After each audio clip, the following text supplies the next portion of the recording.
Hello বন্ধুরা, কেমন আছো তোমরা সবাই? আশা করছি সবাই খুব ভালো আছো, সুস্থ আছো। আমরাও ভালো আছি, সুস্থ আছি।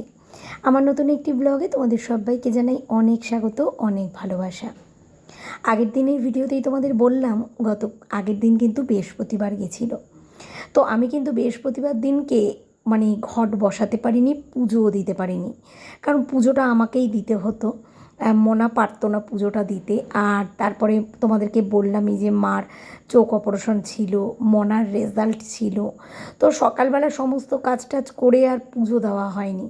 আর ঠাকুরের বাসনগুলোও মাজার টাইম পাইনি, কারণ আমি এসেছিলাম হসপিটাল থেকে তখন প্রায় 1:30 বাজে। তখন কিন্তু মেয়েই ছেলেকে স্নান টান করিয়ে দিয়েছিল। তো তারপরে আমি এসে মোটামুটি একটু সেদ্ধ ভাত রান্না করে তারপরে কিন্তু পুজো দিয়েছিলাম। তবে বৃহস্পতিবার আর ঘট পাততে পারিনি, তো সমস্ত বাসনকোসন নামিয়ে কালকেই রেখে দিয়েছিলাম। তো আজকে সকাল সকাল বাসনকোসনগুলো দেখো সমস্ত কিছু ধুয়ে নিলাম। এই ঘর হওয়ার পর, নতুন ঘরে ঢোকার পর এই প্রথমবার বৃহস্পতিবার দিনকে ঘট পাততে পারলাম না। বাবান যখন পেটে ছিল তখন তো মনা পুজো দিত, না হলে মনা আটকা থাকলে তখন মা আমার কাছে ছিল, তোমরা দেখেছিলে, মাও দিত। আর আজকে আমি একটুখানি সকাল সকালে উঠেছি, কারণ বাড়ির কিছু কাজ হবে, তোমাদেরকে ওটা পরে দেখাবো। তো সেই কারণে আজকে সকাল সকাল সমস্ত কাজগুলো কমপ্লিট করে নিচ্ছি। ওদিকে জামা কাপড় অল্প কিছুই ছিল, কারণ কালকে আমি হসপিটাল থেকে আসার পরে সমস্ত কিছুই ধুয়ে টুয়ে পরিষ্কার করে দিয়েছিলাম জামা কাপড়। আর ওই স্নানের পরে নাইটি ছিল, আর রাত্রিবেলায় বাবান বমি করেছিল, সেই একটা নাইটি ছিল, সেই দুটোকেই ভিজিয়ে রেখেছি। এদিকে ঘরে গিয়ে ঘরদোর পরিষ্কার তো এখনও করিনি, বা রান্নাঘরটা শুধু একটু জাস্ট পরিষ্কার করেছি। আর মোটামুটি কিছু জিনিস একটু খালি করেছি, সেটা তোমাদের পরে দেখাবো। তো সেগুলো করলাম। আর বাইরের দিকে সিঁড়ির ঘর ধোয়ানো, ঠাকুরের বাসন মাজা, এগুলো সব করে নিলাম। তারপরে ঘরে গিয়ে চা টা খেয়ে বাবানকে দুধ খাইয়ে সমস্ত কিছু করে ঠোরে আবার কলপাড়ে এসেছি। এগুলো হচ্ছে চায়ের বাসন, বাবানের দুধের বাটি, সমস্ত কিছু ভাবলাম কলে জল আছে যখন কলের থেকেই ধুয়ে নিই, কারণ একদম জলের প্রেশার কম, ট্যাঙ্কে না একদম জল উঠছেই না। আর আমাদের তো ডাইরেক্ট কলের জলটাই ট্যাঙ্কে ওঠে, আমাদের আলাদা করে কিন্তু কোনো রিজার্ভার করা নেই। সেই কারণে আমি চেষ্টা করি যতক্ষণ কলে জল থাকে কলের জলেই সমস্তটা কাজটা করে নিতে। ট্যাঙ্কের জলটা রাখি একমাত্র বাথরুমে ইউজ করার জন্য, কারণ বাথরুমে তো সবসময় জল দরকার হয়, তো সেই কারণে ট্যাঙ্কের জলটা আমি খুব কমে খরচা করি। আর আমার যা জলে কাজ হয়, সংসারের যত কাজ সব কিন্তু আমি টাইম টু টাইমই করে নিই। কাজের দিদি মাঝখানে আমাদের বাড়িতে 10টার সময় আসতো, তো দিদিকে আমি বারণ করে দিয়েছি, কারণ 10টার সময় আসলে ওই 2 গামলা জল থাকে, অত বাসন মাজবে, সিঁড়ির ঘর ধোয়াবে, ঘর মুছবে, সেই কারণে না ওইটুকুনি জলে হয় না। তো দিদিকে আমি বলেছি তুমি আমাদের বাড়িতে 11টার সময় আসবে, 11টা বাজার একটু আগেই আসে দিদি, তো জল তখন চলে আসে। তো আজকেও সেম তাই, এদিকের কাজকর্ম করে দেখো আমি আবার হুড়োপাড়ি করে এসে ঘরটা গুছাতে নিয়েছি, কারণ দিদি কিন্তু চলে এসছে। আমি দেখো দিদির সঙ্গে কথা বলছিলাম, আর দিদি চা খাচ্ছে, এখনও বাসন মাজেনি, বাসন মাজবে তারপরে ঘরটা মুছবে। আর তোমাদের দাদাভাইকে পাঠাচ্ছি একটু বাজারের দিকে, তোমাদের দাদাভাইয়ের সঙ্গেও কথা বলছি, আবার দিদির সঙ্গেও কথা বলছি। কথা বলতে বলতে দাঁড়িয়ে নেই, কথা বলতে বলতে কাজগুলোকে করছি, কারণ এদিকে তো আমার ঘরদুয়ারটা গোছানো হয়নি, যেহেতু ছেলে আর মেয়ে দুজনেই একটু দেরি করে ওঠে, সেই কারণে ঘরটা সবার শেষে গোছানো হয়। বাদবাকি বাইরের দিকটা সমস্ত কিন্তু গোছানো আমার কমপ্লিট। রান্নাঘরটা আবার চা টা করেছিলাম, একটু ছড়িয়ে ছিটিয়ে আছে, ওগুলোকেই এখন পরিষ্কার করব। লোন দেওয়ার ছিল তো, অর্ধেক কাজ করেই চলে গেছিলাম, গিয়ে শুনি না আজকে লোন না, সামনের সপ্তাহে। আবার হুড়োহুড়ি করে দৌড়ে চলে আসলাম। এদিকে মেয়ে বসিয়ে দিয়েছে দেখো আপেল সেদ্ধ, ছেলেকে এখন খাওয়াবো। এখানে আপেলের মধ্যে দিয়েছি কটা কিশমিশ, ঠিক আছে? তো কিশমিশে নাকি একটু ওজন বাড়ে বাচ্চার, আর হেলদিও। তো কিশমিশ দিয়েছি, এখন প্রত্যেকটা সকালবেলার খাবারেই 2-4টে করে কিশমিশ দিই। এই আপেলটা তো আগে না ওই কী করতাম জানো তো, তোমরা তো দেখেছো, ওই ছাঁকনির মধ্যে ছেঁকে দিতাম, কিন্তু ওটাও খেতে চায় না। এখন এই আপেলটাকে সেদ্ধ হলে মিক্সিতে পেস্ট করব, করে তারপরে এইটাকে খাওয়াবো। আর দোকানেও গেছিলাম, দোকান থেকে একবারে কয়েকটা জিনিস নিয়ে এসেছি। এখানে সকালবেলার টিফিনে আজকে পোলাও করব, পোলাওয়ের চিড়ে নিয়ে এসেছি। আর এই চিড়েটা হচ্ছে শুকনো খোলায় ভেজে গুঁড়ো করব, মুড়ির সঙ্গে এই চিড়েটাকে মেশাবো ছেলের জন্য। আর এখানে পোলাওয়ের জন্য চিড়ে, ঘি, গরম মশলা, মানে গোটা এলাচ, আর এটা ঠাকুরের জন্য এনেছিলাম আমসত্ত্ব, যা। আর এদিকে এনেছি ছেলের জন্য কিশমিশ। এখানে ওই দেখো, ছেলে কিন্তু বসতে পারে জানো, বিছানায় বসালে ও অনেকক্ষণ বসে থাকে, তাই না মনে? বিছানায় বসালে বাবা এই যে এ নাও এখন এইটা পেয়েছে না, এইটা নেবে, এ নাও। ও এখন কোলে দাঁড়াতেও চায় না জানো তো, কোলেও উঠতে চায় না, এখন শুধু বসতে চায়। বসতে শিখেছে তো বসতে চায়। আর বিছানায় থাকলে বা সোফায় বসালে ওকে ধরতে হয় না, আর এইভাবে বসলে, নিচে বসলে তাহলে একটুখানি ধরতে হয়, না হলে একাই পারে। এই যে সকালবেলা দোকানে গেছিলো দিদির সঙ্গে, দোকান থেকে ওই লজেন্স দিয়েছে ওকে, লজেন খাবে, লজেন। পাপা এই যে এখন ঘুম পেয়েছে, শুয়ে রাখলেই চোখ ডলাডলি করছে। লজেন খাবা, লজেন? এই যে বাবা, এই যে লজেন খাবা তুমি? হ্যাঁ পাপা। সকালের টিফিনটা করার পরেই জায়াবু এসেছিল আমাদের রান্নাঘরে একটু কাজ করাবো। একটু কাজ বলতে এই যে দেখতে পাচ্ছ এই জায়গাটা পুরো আটকাবো না, তবে মডেলার কিচেন না, আবার ওটার থেকে কিছু অংশে কমও না, মানে কম খরচায় যতটুকু করা যায়, বুঝেছো? তো জায়াবু আসার পরেই তাড়াতাড়ি করে আমি র্যাকগুলোকে বাইরে বার করে দিলাম। এইটা হঠাৎ করে কালকে রাত্রিবেলাতেই ঠিক করা হয়েছে। সকালবেলা তোমাদের দাদাভাই সব কিছু মালপত্র নিয়ে আসলো। আর দেখো জায়াবু আসার পরে আমি আর তখন তোমাদের সঙ্গে ভিডিওটা শেয়ার করতে পারিনি। এটা কিন্তু অনেক পরে, কারণ জায়াবু এসেই হুড়োহুড়ি করছিল, তাড়াতাড়ি করে বাসনের র্যাক ট্যাক সরিয়ে দিয়েছি। কাজের দিদি তো কাজ করে চলে গেছিলো। তারপরে জায়াবু আবার আমি ভেতরে না ভেবেছিলাম একবার ওই বাসন টাসন রাখার জন্য যেমন মডুলার কিচেনে যেরকম তাক করে ওরকম করব। তারপরে দেখলাম না, অত বাজেট নেই, কম খরচায় কি করা যায়। তো জায়াবু বললো ওরকম দুটো যদি আমি স্ল্যাব কিনে এনে বসাই তাহলেও অনেকটা জায়গা হবে। তো সেই হিসাব করেই তোমাদের দাদাভাই সকাল সকালই গেল, গিয়ে ওগুলো নিয়ে আসলো। আর জায়াবু এসে সাথে সাথে ওইটা লাগিয়ে দিল। এখন তো আর ওগুলো লাগাতে গেলে সিমেন্ট বালির দরকার হয় না, আঠা দিয়েই কিন্তু লেগে যায়। তো ওটা লাগিয়ে জায়াবু দেখো এখন বাইরের দিকে কাজ করছে। আর এদিকে তোমাদের দাদাভাই নিয়ে আসলো সানমাইকার। তো সামনে মানে ভেতরের একটা আর বাইরের একটা, 2 দিন মতো লাগবে, 2-3 দিন মতো লাগবে এটা জায়াবুর করতে। আজকে সারাদিনই করেছিল, আজকে অনেকটা কাজ করে গেছে। এদিকে তোমাদের দাদাভাই নিয়ে এসছে, আর তার সাথে কিন্তু আমাদের প্লাইও আনা হয়েছে। কারণ তোমরা দেখতেই পারবে, আমি তোমাদের বুঝিয়ে বলতে পারবো না যে জিনিসটা কেমন হচ্ছে, তো তোমাদেরকে দেখিয়ে তারপরে বলবো। তো আমার তো খুব পছন্দ হয়েছে জিনিসটা। তো আমি এরকম চাইনি, চেয়েছিলাম আরেকটু অন্য ধরনের, কিন্তু ওই যে বাজেট দেখতে হবে, বাজেট ফেল হয়ে যাচ্ছে। কম খরচার মধ্যে ওটা করব। কারণ কি জানো তো, এমনি তো বাবান বড় হচ্ছে, এখন আমার এটা না করলেও চলে যেত। বাবানকে আমি দুপুরের পর থেকেই, যেখানটা আমাদের ডাইনিং টেবিল, ওই পাখাটার নিচে শোয়াই। আর বাবান এখন চারিদিকে ঘুরতে পারে, আর হেঁচড়ে হেঁচড়ে ও কিন্তু আগাতেও পারে। আর এখনও কি করে জানো, ওই নিচে শোয়ালেই ও বাসনের ঝুড়ির ওখানটায় চলে যায়, আর বাসনের ঝুড়িটা ধরে টান দেয়। বাসন পড়ে গেলে তাতেই আমার আপত্তি নেই, কিন্তু থালায় লেগে কিংবা বাসনের র্যাকটার মধ্যে লেগে যদি ওর আঙ্গুলটা কেটে যায়, ওটা আমার সবথেকে ভয়।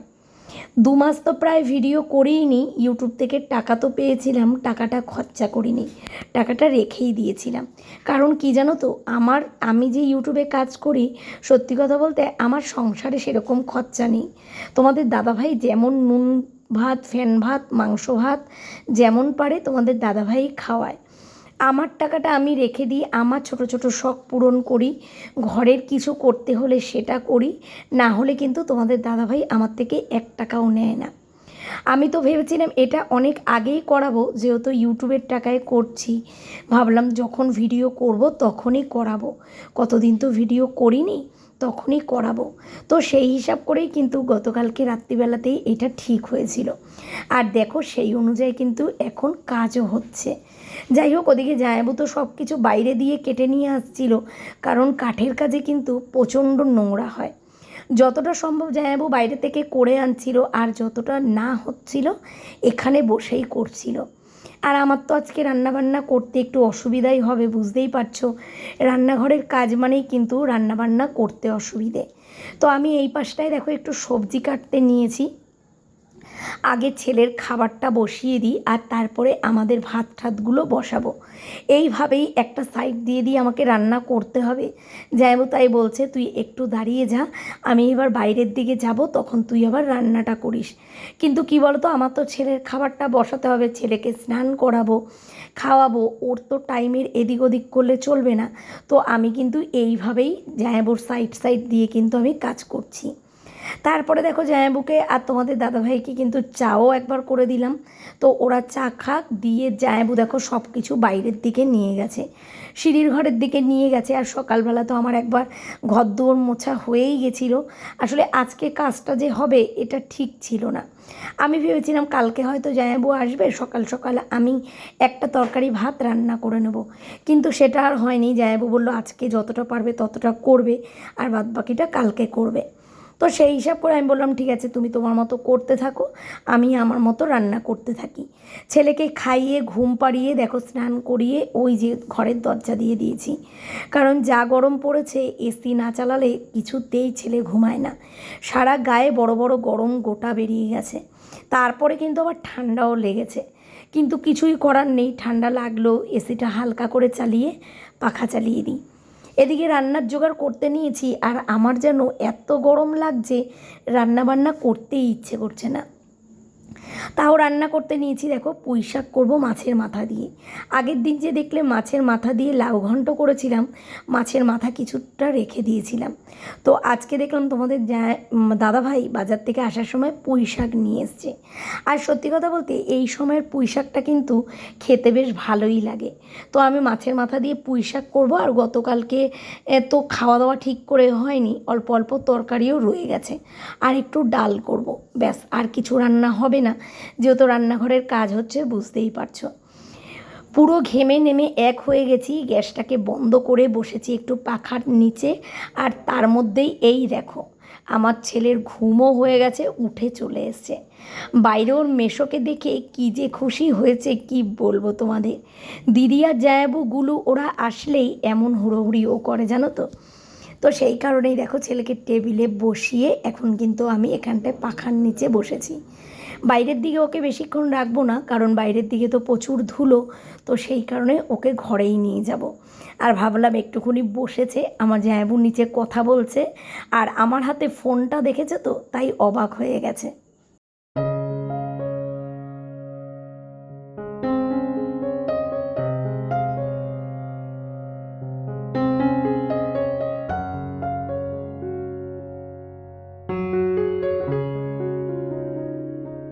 ঘরের দিকের কাজটা এখন মোটামুটি শেষ, তো আমার রান্নাবান্নাও শেষ। তা আমি ভাবলাম বসে না থেকে এদিকে টুকটুক করে কাজগুলো করতে থাকি। আর জানো তো ঘর দোর রান্নাঘর সব কিছু ধুলোয় ধুলো হয়ে গেছে। কাঠের কাজ কিন্তু ভীষণ নোংরা হয়, ঘরের মধ্যে করতে হয় তো ভীষণ নোংরা হয়। তাও জামাইবাবু যতটা যতটা পারছিল বাঁচিয়ে বাঁচিয়ে করছিল, যাতে আমার পরবর্তীতে কষ্ট না হয়। কিন্তু আমিও ভাবছিলাম অনেক দিন ধরেই ঘরটা ঝাড়বো। তো সেই কারণে আমি একটু হয়তো মাঝে কথা আটকে যেতে পারে, কারণ তোমরা আমার গলার সাউন্ড শুনে বুঝতেই পারছো আমার কিন্তু কথা বলতে প্রচুর কষ্ট হচ্ছে। আমার গলা যে এত অবস্থা খারাপ, আমি কিন্তু একটানা এইভাবে কথা বলতেই পারি না। সেই কারণেও কিন্তু অনেক দিন আমি ভিডিও অফ রেখেছিলাম। যাই হোক, দেখো এদিকের অবস্থাটা দেখেছো ভেতরটা। জামাইবাবু কিন্তু এখন বাইরে কাজ করছে, এটার মধ্যে যে পাল্লাগুলো হবে ওগুলো তৈরি করছে। আর তার মাঝখানে আমি মোটামুটিভাবে রান্নাঘরটা পরিষ্কার করে নিয়ে একটু গরম জল করে নিলাম। ভাবলাম কতগুলো কাচার আছে ওগুলোকে কেচে দিই। বাজে কটা জানো, 4টে বাজে। জল চলে এসছে আমাদের, কিন্তু মাঝখানে খাওয়া দাওয়াও হয়ে গেছে। তারপরে আমি কতগুলো ছিল ওগুলো কাচাকাচি করে আবার বিকেলের জন্য ভাত করে রাখলাম। এই দেখো জামাইবাবু কিন্তু পাল্লা লাগিয়ে দিয়েছে, এখনও কিন্তু কাজ শেষ হয়নি, এখনও আবার কালকে আসবে জামাইবাবু, আবার কালকে কাজ আছে সেগুলো করবে। তো কেমন লাগছে এটা তোমরা অবশ্যই কমেন্ট করে বলো। আর এই কাজটা সত্যি ঘরে না করালে একদম হতোই না। আমার খুব ইচ্ছে ছিল একটা আলমারি কিনবো জানো তো, কারণ আমাদের 4 জনের জামা কাপড় এত ভর্তি হয়ে গেছে এখন না, আর মানে আমাদের ওই আলমারিতে মানে জায়গা হচ্ছে না। ভেবেছিলাম 2 মাসের টাকা জমিয়ে একটা বড় আলমারি কিনবো, কিন্তু সেটা আর হলো না। এখন আমাকে এই কাজটাই আগে করাতে হবে। সত্যি কথা বলতে এখন তোমাদের দাদাভাইয়ের কাজের বাজার খুবই খারাপ, কোনো রকম টেনে টুনে সংসার চালাতে হচ্ছে। তারপরে যদি ঘরের কোনো এক্সট্রা কাজ এখন কোনো মতেই করতে পারতো না। তাই আমি ভাবলাম আমার কাছে যখন টাকাটা আছেই, তাহলে একটা কাজ করি, টাকাটা দিয়ে এইটা করি, না হলে তো সেই সংসারেই ঢুকে যাবে। আমার টাকা দিয়ে আমি কিন্তু ঘরের অনেক কিছু করেছি, যেমন ধরো খাওয়ার টেবিল কিনেছি, মা লক্ষ্মীকে কিনেছিলাম, টিভির টাকা কিছু শোধ করেছি, এমনকি রান্নাঘরের এই কাজটা করলাম, টুকিটাকি অনেক অনেক কিছু কিন্তু আমি আমার শখের জিনিসগুলো মিটিয়েছি শুধুমাত্র তোমাদের ভালোবাসায়। তো পরিশ্রমের ফল পেয়েছি, তাই অল্প অল্প করে জমিয়ে কিন্তু করেছি। যাই হোক, এটা হচ্ছে আমাদের বাড়তি ইনকাম। আমরা তো ঘরে বসেই থাকি। সত্যি কথা বলতে তোমাদের দাদাভাই আমাকে কোনোদিনও বাইরে কাজ করতে দেবে না। আসলে কি বলো তো, বাড়িতে বসে থেকে যদি কোনো কাজ করা যায়, ও আমাকে এটাই বলেছিল, সেটাই করো, কিন্তু বাইরে গিয়ে কোনোদিনও কাজ করা হবে না। সেই হিসাব করে তখন আমার মাথায় এই কাজটাই এসছিল। তো মেশিন তো চালাতাম, তোমরা দেখেছিলে আমার শারীরিক প্রবলেমের জন্য মেশিন চালানোটা কিন্তু আমি বন্ধ করে দিয়েছিলাম। তো সেই হিসাব করে তারপরে জয়ীও তখন আমাকে এই ভিডিওর কাজটা শিখিয়ে দিয়েছিল, তাই কিন্তু আজকে করতে পারছি। যাই হোক, চলো, তোমাদের সবার ভালোবাসায় যেইটুকুনি হোক একটু করে জমিয়ে নিজের শখগুলো তো মেটাতে পারছি। যাই হোক, দেখো এদিকে জায়াবুর তো কাজ হয়ে গেছে, বাজে প্রায় এখন 4:45 মতো। তো জায়াবু বললো আজকের মতো আমার কাজ শেষ, আবার কালকে সকাল সকাল আসবো, তুই যা যা করার তাড়াতাড়ি করে নিবি। তো আমিও বললাম ঠিক আছে। এখন জায়াবু চলে যাওয়ার পর আমি মোটামুটি ঘরটাকে একটু ভালো করে ঝেড়ে নিয়ে ভালো করে ঘরটা ওপর থেকে একটু ধুলোগুলো ফেলে নিলাম, তারপরে ঘরটা ঝাড় দিলাম। দিয়ে দেখো ওই প্লাইয়ের পাল্লাগুলোকে তো একেবারে জায়াবু রেডি করে গেছে কালকে লাগাবে বলে। তো লাগানো হয়ে গেলে বাদবাকি কিন্তু পরিষ্কার করব। তো গ্যাসটাকেও মুছে নিচ্ছি, কারণ একবার কিন্তু মুছেছি জানো, তারপরেও আবার ধুলোতে পুরো ভর্তি হয়ে গেছে। এখন আজকের মতো কাজ শেষ, এইটুকুনি পরিষ্কার না করলে আমার মনে হয় গিয়ে ঘুমাতেও আমি পারবো না বিছানায়। তো ওপর থেকে একটু পরিষ্কার করলাম, ভাবলাম একেবারে কাজটা হোক, তারপরে পুরো ফাইনাল ঘরটা একবার পরিষ্কার করব। কারণ সেই বাবানের অন্নপ্রাশনের আগে একবার করেছিলাম, মাঝখানে আর করা হয়নি, শরীর খারাপ করে আর করাই হয়নি। তো এখন ঘরটা মুছবো, ওদিকে ছেলে মেয়ে দুজনেই তো ঘরের ভেতরে, কারণ বাইরের দিকে যা গরম পড়েছে, সত্যি কথা মনে হচ্ছে একটু ঝড় বৃষ্টি যা হোক হয়ে যাক, একটু গরমটা যাতে কমে। অস্বাভাবিক গরম পড়েছে। তোমাদের আমি বলতাম সত্যি গরম কিন্তু আমার খুবই ভালো লাগে, শীতকালের থেকে গরমকাল আমার ভালো লাগে। কিন্তু এত বছরের অভিজ্ঞতার পর এই যে ছেলে হয়েছে, এমন পরিশ্রম বহু বছর বাদে করছি, সংসারে তো কাজের আর শেষ নেই। এখন মনে হচ্ছে গরমটা যেন আমার নিঃশ্বাস বন্ধ করে দেবে, গরমটা সহ্য করতে পারছি না। তা যাই হোক, গরমটা তো কাটাতে তো হবেই। এখনও 2 মাস পুরো গরম, 2 মাস বলবো না, সেই একদম অক্টোবর অবধি গরম থাকেই, ভাদ্র মাসে সেই পচা গরমটা তো থাকেই। তো এরপরে খাওয়া দাওয়া তো হয়ে গেছিলো, কলে জল এসছে, তারপরে কাচাকুচি সমস্ত করলাম। দেখো চেয়ারগুলো ধুলো হয়ে গেছিলো, চেয়ারগুলোকেও ধুয়ে দিলাম। এখন জাস্ট ঘরটা মুছে নিলাম একটু হালকা করে। তো এরপরে সিঁড়ির ঘরটা ধুয়ে আমি স্নান করব। এরপরে শরীরটা এত ছেড়ে দিয়েছিল, তাই আর ভিডিও করতে পারিনি, এই অবধিই রেখে দিয়েছি।